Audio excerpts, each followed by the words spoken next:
Hello everyone, मैं हूं श्वेता और आप देख रहे हैं स्टडी कॉमर्स। इस वीडियो में हम डिस्कस करेंगे अकाउंट से रिलेटेड कुछ इंपॉर्टेंट एमसीक्यूज। आप हमारे लेक्चर्स की फ्री पीडीएफ डाउनलोड कर सकते हैं।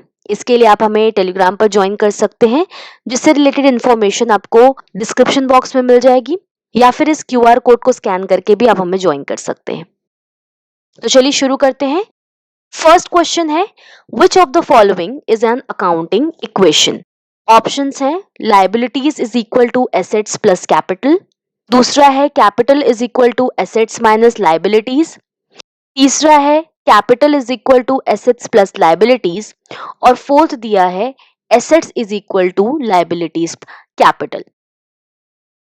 तो जो अकाउंटिंग इक्वेशन है, ये क्या सिग्निफाई करता है, ये क्या बताता है कि जो एसेट्स है फर्म की वो हमेशा इक्वल होती हैं लाइबिलिटीज प्लस जो कैपिटल है उसके, यानी कि assets is always equal to the liabilities and capital. तो अकाउंटिंग इक्वेशन क्या होती है? अकाउंटिंग इक्वेशन हमारी बनती है assets is equal to capital plus liabilities. That means A is equal to C plus L. Assets is always equal to capital plus liabilities. एक equation ये बन गई। दूसरी इक्वेशन क्या बन जाएगी? अगर हमें कैपिटल निकालना है तो हम क्या करेंगे? Assets minus liabilities. अगर एसेट्स में से हम लाइबिलिटीज को डिडक्ट कर दें तो हमारा आंसर कैपिटल का निकल आएगा। वहीं अगर हमें लाइबिलिटी निकालनी है तो हम क्या करेंगे? Assets minus capital. तो ये तीन तरीके के आपको इक्वेशंस देखने को यहाँ पर मिलेंगी। तो अगर हम अपने ऑप्शंस को चेक करें तो पहला देखिए दिया है liabilities is equal to assets plus capital, ये गलत है क्योंकि लाइबिलिटीज के लिए क्या होना चाहिए? Assets minus capital. दूसरा है capital is equal to assets minus liabilities, जो कि यहाँ मैंने अभी आपको सेकेंड इक्वेशन बताया कि अगर हमें कैपिटल कैलकुलेट करना है तो हम एसेट्स में से लाइबिलिटीज को माइनस कर देंगे। तो यहाँ पर ये जो सेकेंड इक्वेशन है वो बिल्कुल सही है, तो ऑप्शन बी यहाँ करेक्ट होगा, capital is equal to assets minus liability. Next question है, making provisions for doubtful debts is an example of which accounting convention? Options हैं materiality, full disclosure, business entity या प्रूडेंस। जो भी doubtful debts होते हैं, यानी कि अगर हमारे कुछ डेटर्स हैं तो इन डेटर्स में से हम कुछ मान कर चलते हैं कि कुछ डेटर्स जो हैं उनसे हमको पैसा नहीं मिलेगा या वो पैसा हमारा लैप्स हो जाएगा, तो उसके लिए क्या किया जाता है? पहले से एक प्रोविजन बना लिया जाता है डाउटफुल डेट्स के लिए। फॉर एग्जाम्पल, अगर 1000 रुपए के हमारे डेटर्स हैं तो हमने क्या किया, मान लीजिए 300 का प्रोविजन बना दिया डाउटफुल डेट्स का कि इतना हमारा प्रोविजन है, इतना हमारा लॉस होगा इन डेटर्स में से। ऑप्शन डी करेक्ट होगा, कन्वेंशन ऑफ कंजर्वेटिज्म और प्रूडेंस।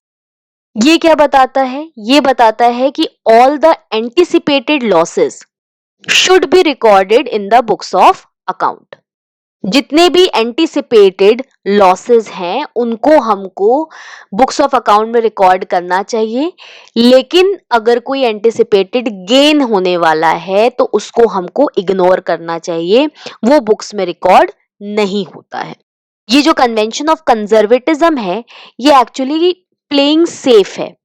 दैट मीन्स कि अगर हमारे कोई लॉसेस होने वाले हैं तो हम पहले से ही उनका प्रोविजन बना लें कि इतना तो हमारा लॉस हो जाएगा, लेकिन अगर कोई गेन होने वाला है तो उसके लिए हम कोई भी प्रोविजन नहीं बनाते हैं।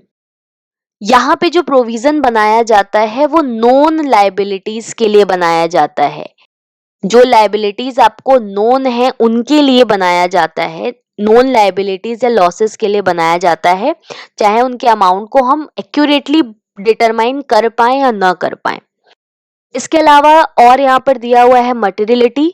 तो मटेरियलिटी का मतलब होता है कि जो आइटम्स रेलेवेंट होते हैं सिर्फ उन्हीं को डिस्क्लोज किया जाता है, जिनका सिग्निफिकेंट रोल होता है उन्हीं को डिस्क्लोज किया जाता है।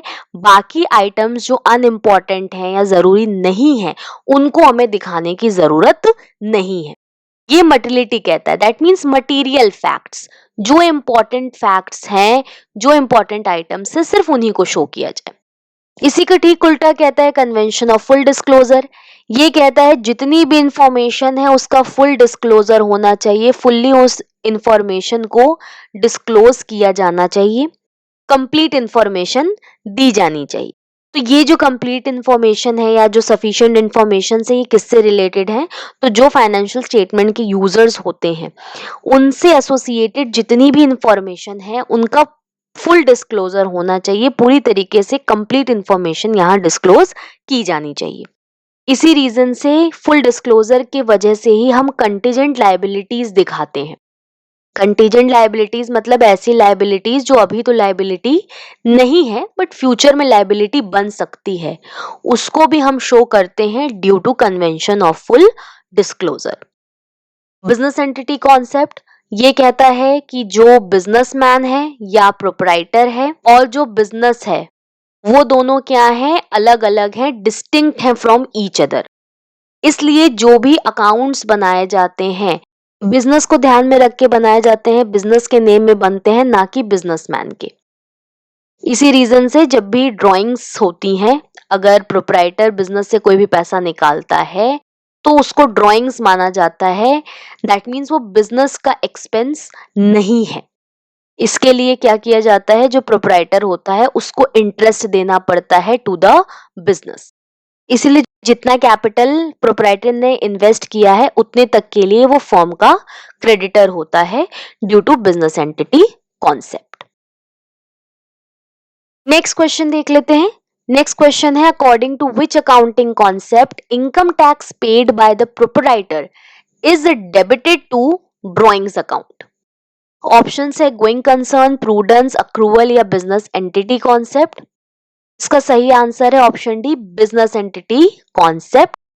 बिजनेस एंटिटी कॉन्सेप्ट जो कि अभी हमने देखा कि ये क्या कहता है, जो बिजनेस है वो क्या है? डिस्टिंक्ट है या फिर सेपरेट है फ्रॉम इट्स ओनर्स।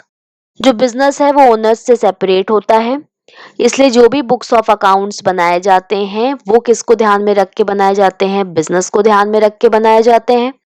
तो इसीलिए यहाँ पे आप देखिए इनकम टैक्स का पेमेंट किया जा रहा है प्रोपराइटर के थ्रू, तो उसको ड्राइंग्स अकाउंट में दिखाया जाएगा due to business entity concept. तो अगर ओनर अपने पर्सनल यूज के लिए बिजनेस से कोई भी पैसा निकालता है तो उसको ड्राइंग्स माना जाएगा और ड्राइंग्स अकाउंट में दिखाया जाता है। तो ऑप्शन डी यहाँ करेक्ट होगा, बिजनेस एंटिटी कॉन्सेप्ट। इसके अलावा अगर हम बाकी ऑप्शंस को देखें तो पहला ऑप्शन है आपका गोइंग कंसर्न कॉन्सेप्ट।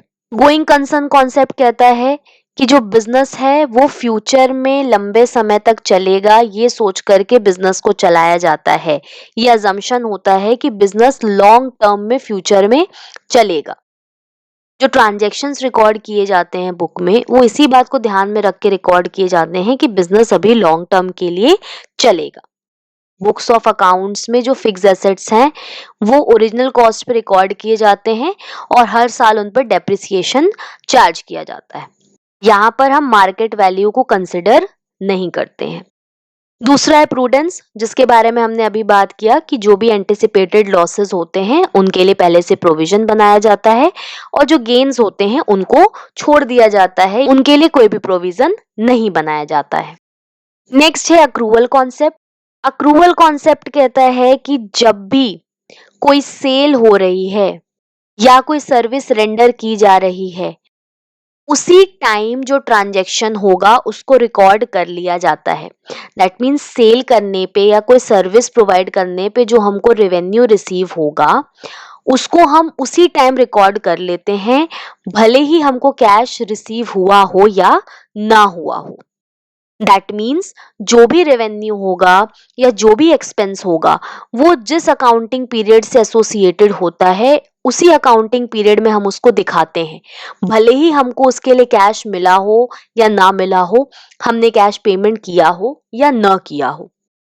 जिस अकाउंटिंग पीरियड से एसोसिएटेड होगा इनकम या एक्सपेंस हम उसको उसी अकाउंटिंग पीरियड में शो करते हैं। नेक्स्ट क्वेश्चन है the head office of the institute of cost accountants of India is located at. Options हैं चेन्नई, दिल्ली, मुंबई या कोलकाता। इसका करेक्ट ऑप्शन है option D, Kolkata. Institute of cost accountants of India का जो हेडक्वार्टर है वो कोलकाता में है। इसकी जो फॉर्मेशन हुई है ये हुई है 28 मई 1959 को।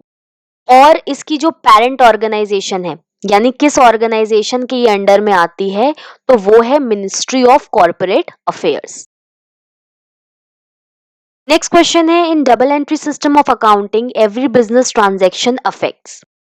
पहला है एटलीस्ट 2 अकाउंट्स, दूसरा है 2 अकाउंट्स, नेक्स्ट है मोर देन 2 अकाउंट्स, या फिर 2 sides of the same account. तो एज पर डबल एंट्री सिस्टम या dual aspect concept, every business transaction affects at least 2 accounts. तो यहां पर ऑप्शन ए करेक्ट होगा, एटलीस्ट 2 अकाउंट्स। तो डबल एंट्री सिस्टम क्या कहता है कि every business transaction affects at least 2 accounts. इसके अलावा अगर हम डबल एंट्री सिस्टम के बारे में बात करें तो ये कॉन्सेप्ट दिया था लूकस पैसियोली ने इन द ईयर 1494। यहाँ पर क्या कहा जा रहा है कि एटलीस्ट 2 अकाउंट्स को इफेक्ट करती है, दैट मीन्स कि एक अकाउंट डेबिट होगा और दूसरा क्रेडिट होगा। नेक्स्ट क्वेश्चन है, which of the following is not a function of accounting.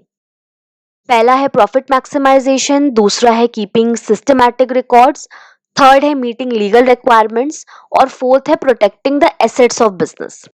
यहां पर ऑप्शन ए करेक्ट होगा, profit maximisation is not a function of accounting. इसके अलावा सिस्टमैटिक रिकॉर्ड्स रखना अकाउंटिंग का एक फंक्शन है। जो भी ट्रांजैक्शंस हो रहे हैं उसका एक सिस्टमैटिक रिकॉर्ड रखा जाता है। दूसरा है meeting legal requirements, proper accounting के थ्रू जो भी लीगल रिक्वायरमेंट्स है उनको पूरा किया जाता है, तो ये भी वन ऑफ दी फंक्शन है अकाउंटिंग का। इसके अलावा protecting the assets of the business, properly कौन से एसेट्स हैं, कितने के हैं, क्या सिचुएशन है उनकी, ये सब इंफॉर्मेशन अकाउंटिंग देता है, जिसके थ्रू जो बिजनेस के एसेट्स हैं उनको प्रोटेक्ट करने में हेल्प मिलती है।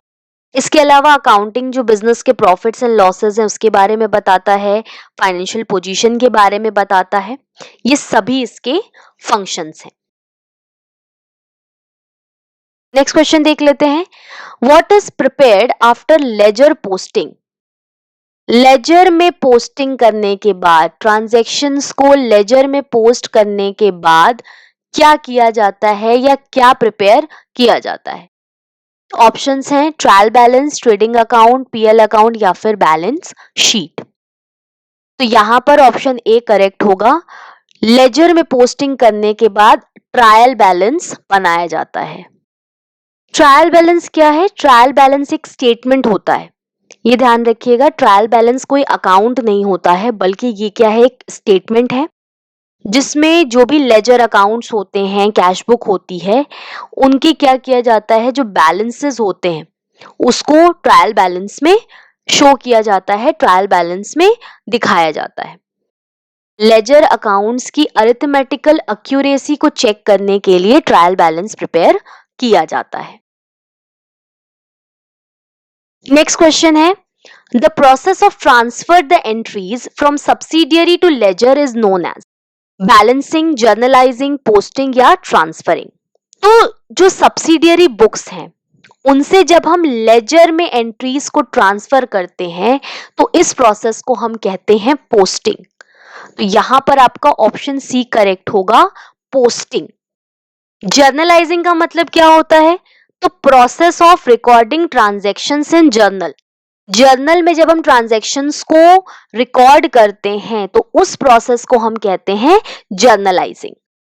फिर इसके बाद जब हम जर्नल से और अदर सब्सिडियरी बुक से लेजर में एंट्रीज को ट्रांसफर करते हैं तो उसको हम कहते हैं पोस्टिंग। इसके बाद जब हम लेजर में पोस्टिंग कर देते हैं तो लेजर में पोस्टिंग करने के बाद हम नेट इफेक्ट देखते हैं ट्रांजैक्शंस का।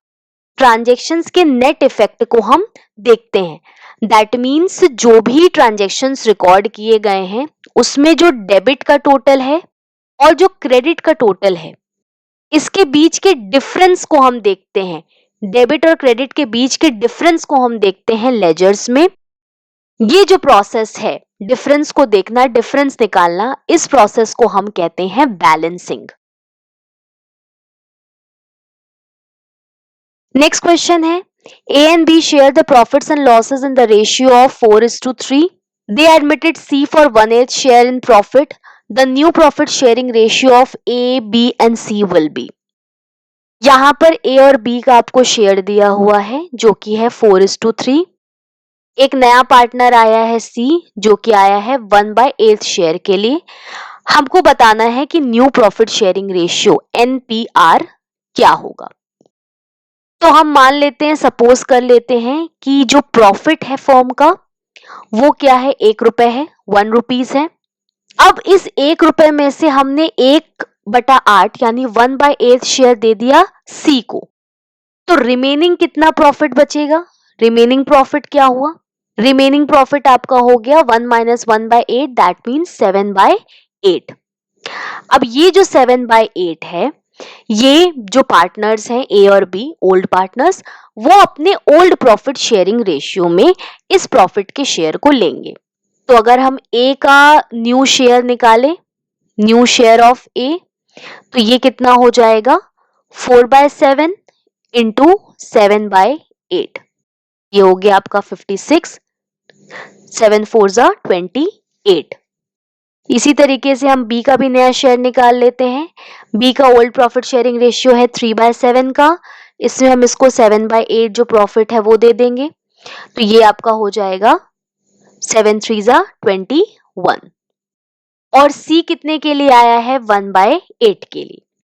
तीनों का शेयर कितना कितना हो गया, ए का हो गया 28/56, बी का हो गया 21/56 और सी का हो गया 1/8. अब यहाँ डिनोमिनेटर अनइक्वल है तो हम डिनोमिनेटर को इक्वल करेंगे. एलसीएम ले लेते हैं हम 56, ए का शेयर है 28, बी का है 21, सी का अगर हम निकालें तो 8 इंटू 7 कितना होता है, 8 इंटू 7 हो जाएगा आपका 56, इंटू 1 अगर हम कर दें तो ये आपका हो गया 7. यहाँ पर हमारा न्यू प्रॉफिट शेयरिंग रेशियो क्या हो गया, 28:21:7. इसको और हम सिंप्लीफाई कर लेते हैं, 7 1 7, 7 3 21 और 7 4 28. तो न्यू प्रॉफिट शेयरिंग रेशियो क्या हो गया, 4:3:1. एनपीआर क्या हो गई इनकी, 4:3:1. तो यहां पर आपका ऑप्शन ए करेक्ट होगा, 4:3:1. ये क्या है, इनका न्यू प्रॉफिट शेयरिंग रेशियो है. नेक्स्ट क्वेश्चन देख लेते हैं. The financial position of a trading business is ascertained bye preparing. किसी ट्रेडिंग बिजनेस का अगर हमको फाइनेंशियल पोजीशन पता करना है तो उसके लिए हम क्या प्रिपेयर करते हैं. पहला है ट्रायल बैलेंस, दूसरा है ट्रेडिंग अकाउंट, तीसरा है बैलेंस शीट और फोर्थ है ट्रेडिंग एंड पीएल अकाउंट. अगर हम फाइनेंशियल स्टेटमेंट्स की बात करें, फाइनेंशियल स्टेटमेंट्स, तो यहाँ पर आपका बेसिकली क्या होता है, दो तरीके की फाइनेंशियल स्टेटमेंट्स होती हैं. पहला होता है आपका इनकम स्टेटमेंट. इसके अंडर में दो चीजें आती हैं, पहला है आपका ट्रेडिंग अकाउंट और दूसरा होता है पीएल अकाउंट. और नेक्स्ट होता है आपका पोजीशन स्टेटमेंट, जिसमें हम बैलेंस शीट बनाते हैं. ट्रेडिंग अकाउंट बनाया जाता है जो भी ग्रॉस प्रॉफिट है या ग्रॉस लॉस है उसको जानने के लिए बिजनेस एक्टिविटीज के through. Profit and loss account हम प्रिपेयर करते हैं नेट प्रॉफिट या नेट लॉस जानने के लिए. थर्ड होता है आपका बैलेंस शीट. बैलेंस शीट बनाई जाती है जो बिजनेस है उसकी फाइनेंशियल पोजीशन जानने के लिए. बिजनेस की क्या फाइनेंशियल पोजीशन है at the end of the year, इसको जानने के लिए हम बैलेंस शीट को प्रिपेयर करते हैं. बैलेंस शीट ट्रेडिंग और पीएल अकाउंट के बाद बनाई जाती है और इसका मेन पर्पस होता है जो बिजनेस है उसकी फाइनेंशियल पोजीशन जानना. यहां पर क्या होगा, ऑप्शन सी करेक्ट होगा, बैलेंस शीट. नेक्स्ट क्वेश्चन देख लेते हैं. नेक्स्ट क्वेश्चन है prepaid rent is a personal account, expense account, real account या नॉमिनल अकाउंट. तो बेसिकली दो तरीके के अकाउंट्स आपको देखने को मिलते हैं. दो तरीके के अकाउंट्स होते हैं, पहला होता है पर्सनल और दूसरा होता है इम्पर्सनल. इम्पर्सनल को फर्दर दो कैटेगरी में डिवाइड किया जाता है. पहला होता है रियल और दूसरा होता है नॉमिनल। ये आपका क्लासिफिकेशन है। पहला क्या क्लासिफिकेशन है? Personal accounts. पर्सनल अकाउंट्स का मतलब है ऐसे अकाउंट्स जो किसी कंपनी, किसी इंडिविजुअल, किसी फर्म या किसी इंस्टीट्यूशन से एसोसिएटेड होते हैं।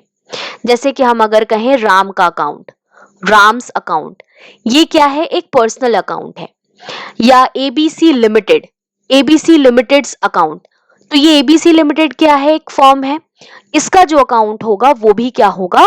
पर्सनल अकाउंट होगा। पर्सनल अकाउंट को फर्दर डिवाइड किया जाता है 3 कैटेगरीज में।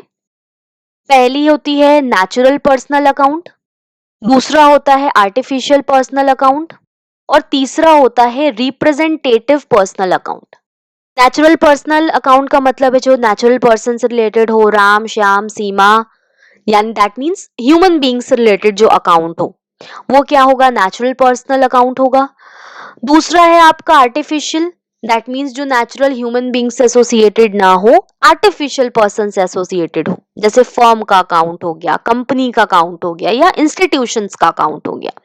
इनको हम क्या कहते हैं? आर्टिफिशियल पर्सनल अकाउंट कहते हैं। नेक्स्ट है रिप्रेजेंटेटिव।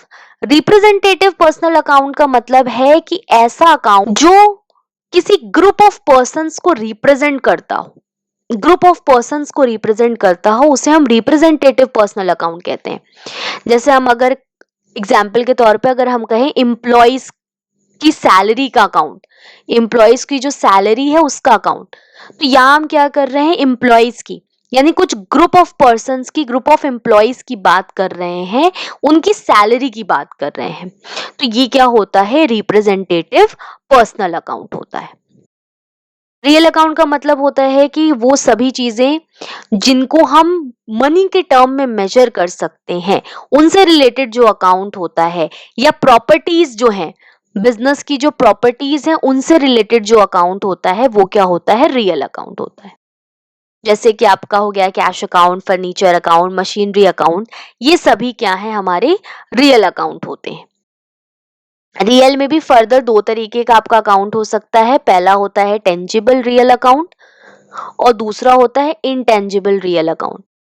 टेंजिबल का मतलब है जिनको हम देख सकते हैं, छू सकते हैं, फील कर सकते हैं, टच कर सकते हैं, जैसे कि फर्नीचर हो गया, स्टॉक हो गया, ये सारे टेंजिबल हैं। इनटेंजिबल रियल अकाउंट्स का मतलब है ऐसी चीजें जिनको हम टच नहीं कर सकते बट उनकी वैल्यू मनी में मेजर होती है, जैसे कि गुडविल अकाउंट। और लास्ट है नॉमिनल अकाउंट। नॉमिनल अकाउंट का मतलब होता है ऐसा अकाउंट जिसमें जितने भी एक्सपेंसेस या इनकम्स होते हैं। नॉमिनल अकाउंट में क्या किया जाता है? जो एक्सपेंसेस होते हैं या जो इनकम से रिलेटेड अकाउंट्स होते हैं वो सभी हम क्या करते हैं? नॉमिनल अकाउंट में दिखाते हैं। जैसे इंटरेस्ट रिसीव हो गया, डिस्काउंट रिसीव हो गया, ये सारे क्या होते हैं? नॉमिनल अकाउंट होते हैं। अब अगर हम रूल्स की बात करें तो पर्सनल अकाउंट का रूल होता है debit the receiver and credit the giver. Next है रियल अकाउंट। रियल अकाउंट का रूल होता है debit what comes in, credit what goes out. और लास्ट होता है आपका नॉमिनल का। नॉमिनल का रूल है आपका debit the expenses and losses and credit the incomes and gains. अब यहां पे हमें एक बात ध्यान रखनी है कि अगर कोई नॉमिनल अकाउंट है उससे अगर हम प्रीफिक्स या सफिक्स कर देते हैं कोई वर्ड, दैट मीन्स किसी नॉमिनल अकाउंट के पहले या बाद में अगर हम किसी वर्ड को जोड़ देते हैं तो वो नॉमिनल अकाउंट क्या बन जाता है? पर्सनल अकाउंट बन जाता है। सैलरी क्या है? ये आपका एक नॉमिनल अकाउंट है, लेकिन अगर इसके पहले हम एक वर्ड जोड़ दें आउटस्टैंडिंग, आउटस्टैंडिंग सैलरी, तो ये क्या बन गया? आपका पर्सनल अकाउंट बन गया। इसी तरीके से आप देखिए क्वेश्चन में आपके रेंट दिया है। रेंट एक नॉमिनल अकाउंट है बट रेंट के पहले एक वर्ड यूज किया है प्रीपेड, तो ये रेंट जो नॉमिनल अकाउंट था प्रीपेड वर्ड यूज करने की वजह से ये क्या बन गया? पर्सनल अकाउंट बन गया। तो यहां पर ऑप्शन ए करेक्ट होगा, prepaid rent is a personal account. Next question देख लेते हैं। नेक्स्ट क्वेश्चन है income and expenditure account is prepared by not for profit organisation on. Receipt basis, accrual basis, cash basis या accrual cum cash basis. तो यहां पर आपका option B correct होगा, accrual basis. Not for profit organisations यानी जो एनपीओज होते हैं वो अपना इनकम एंड एक्सपेंडिचर अकाउंट बनाते हैं अक्रूवल बेसिस पर। जो इनकम एंड एक्सपेंडिचर अकाउंट होता है ये आपका हमारे प्रॉफिट मेकिंग बिजनेस का पीएल अकाउंट होता है, उसी की तरह से ये इनकम एंड एक्सपेंडिचर अकाउंट बनाया जाता है और ये अक्रूवल बेसिस पर बनाया जाता है। जो भी एक्सपेंसेस या लॉसेस होते हैं उनको हम डेबिट करते हैं और जो भी इनकम्स या गेन्स होती हैं इनको हम क्या करते हैं, क्रेडिट करते हैं। इसके अलावा जो नेचर ऑफ अकाउंट है ये आपका नॉमिनल अकाउंट होता है। जो करंट अकाउंटिंग ईयर होता है उसी से एसोसिएटेड, उसी से रिलेटेड इनकम, एक्सपेंसेस या लॉसेस को इनकम एंड एक्सपेंडिचर अकाउंट में दिखाया जाता है। NPO receipts and payment account भी बनाता है। तो जो रिसिप्ट्स एंड पेमेंट अकाउंट होता है ये बनाया जाता है कैश बेसिस पे। ये जो टाइप ऑफ अकाउंट है ये होता है रियल अकाउंट। तो यहाँ हमारे क्वेश्चन में था कि not for profit organisation income and expenditure account किस बेस पे बनाती है, तो वो अक्रूवल बेसिस पर इनकम एंड एक्सपेंडिचर अकाउंट बनाती है, जबकि रिसिप्ट एंड पेमेंट अकाउंट बनाती है कैश बेसिस पर। नेक्स्ट क्वेश्चन है, Phool Singh's capital on 1st April 2021 was 90,000. Information regarding 2021 and 22 are as under. Interest on drawings है 10,000, इंटरेस्ट ऑन कैपिटल है 4,000, ड्रॉइंग्स है 28,000, प्रॉफिट है 30,000। हमें कैलकुलेट करना है capital on 31 March 2022। Closing capital निकालने के लिए हम क्या करेंगे, ओपनिंग कैपिटल में जो भी नेट इनकम है उसको ऐड करेंगे और जो ड्रॉइंग्स है उसको हम माइनस करेंगे। ओपनिंग कैपिटल है हमारी 90,000। अब इसमें हम क्या क्या ऐड करेंगे, सबसे पहले ऐड करने के आइटम्स देखते हैं। तो ऐड हम करेंगे सबसे पहले interest on capital. Interest on capital कितना दिया हुआ है 4,000, ये आपका हो गया 94,000। प्लस हम ऐड इसमें और क्या करेंगे, हम इसमें देखिए इंटरेस्ट ऑन कैपिटल को ऐड करेंगे, इसके अलावा हम इसमें प्रॉफिट को ऐड करेंगे। प्लस कर देंगे प्रॉफिट 30,000, ये हो गया 1,24,000। अब लेस हम क्या क्या करेंगे, ड्राइंग्स को हमको लेस करना है। तो यहाँ पे आप देख सकते हैं 28,000 ड्राइंग्स हैं, इसके अलावा इंटरेस्ट ऑन ड्राइंग भी है 10,000 रुपए। तो इसको हम यहाँ से क्या करेंगे, डिडक्ट करेंगे। डिडक्ट क्या करेंगे, हम ड्राइंग्स को डिडक्ट करेंगे plus interest on drawings. Drawings कितनी है 28,000 है, इंटरेस्ट ऑन ड्राइंग है आपका 10,000। टोटल ये क्या हो गया 38,000 यानी कि 38,000। इसको हम डिडक्ट कर देंगे तो ये आपका आ जाएगा ₹86,000। तो यहां पर ऑप्शन सी करेक्ट होगा, ₹86,000। नेक्स्ट क्वेश्चन है, stock turnover ratio is profitability ratio, activity ratio, solvency ratio या लिक्विडिटी रेशियो। तो देखिए यहाँ ऑप्शन बी करेक्ट होगा, stock turnover ratio is a activity ratio. Accounting ratios क्या है, कुछ इंपॉर्टेंट बिजनेस टूल हैं जिनके थ्रू हम जो फाइनेंशियल स्टेटमेंट्स हैं उनको एनालाइज करते हैं। जैसे liquidity ratio, short term solvency को जानने के लिए लिक्विडिटी रेशियोज निकाले जाते हैं, यानी फर्म की करंट ऑब्लिगेशंस को पूरा करने की जो एबिलिटी है उसको जानने के लिए लिक्विडिटी रेशियोज कैलकुलेट किए जाते हैं। करंट रेशियो और लिक्विड रेशियो। दूसरे क्या है, सॉल्वेंसी रेशियोज। ये क्या होते हैं, लॉन्ग टर्म सॉल्वेंसी से एसोसिएटेड होते हैं। फर्म की लॉन्ग टर्म सॉल्वेंसी को कैलकुलेट करने के लिए हम सॉल्वेंसी रेशियोज को निकालते हैं, यानी जो एक्सटर्नल स्टेक होल्डर्स हैं उनकी तरफ जो ऑब्लिगेशन है बिजनेस की, जो ऑब्लिगेशन है फर्म की, वो उसको पूरी कर पा रहा है या नहीं, उसको जानने के लिए सॉल्वेंसी रेशियो कैलकुलेट किया जाता है। इसमें कई रेशियोज होते हैं जैसे कि debt equity ratio, interest coverage ratio. Next है एक्टिविटी रेशियो, जिनको हम टर्नओवर रेशियो भी कहते हैं। जो बिजनेस है, जो बिजनेस ऑपरेशंस है, उनकी एफिशिएंसी को मेजर करने के लिए एक्टिविटी रेशियोज को निकाला जाता है। इसमें आपके कई तरीके के रेशियोज है, जैसे कि स्टॉक टर्नओवर रेशियो हो गया, फिक्स एसेट्स टर्नओवर रेशियो है, वर्किंग कैपिटल टर्नओवर रेशियो है। ये सभी क्या है, आपके एक्टिविटी रेशियोज हैं। और नेक्स्ट है प्रॉफिटेबिलिटी रेशियोज। जो बिजनेस ऑपरेशंस हैं उनके थ्रू जो प्रॉफिट हो रहा है उसके एनालिसिस के लिए प्रॉफिटेबिलिटी रेशियो बनाया जाता है। इसमें कई तरीके के रेशियो है, जैसे gross profit ratio, operating ratio, net profit ratio, return on investment. ये सभी क्या है, प्रॉफिटेबिलिटी रेशियोज हैं। नेक्स्ट क्वेश्चन देख लेते हैं।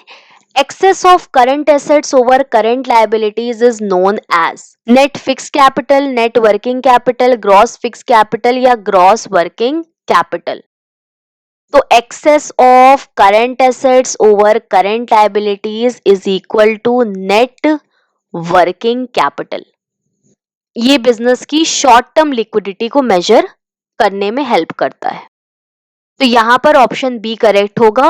Access of current assets over current liabilities is known as net working capital. तो आज की इस वीडियो में हमने देखा अकाउंट से related important MCQs part 1। Hopefully ये चीजें आपको समझ में आई होंगी। Thank you.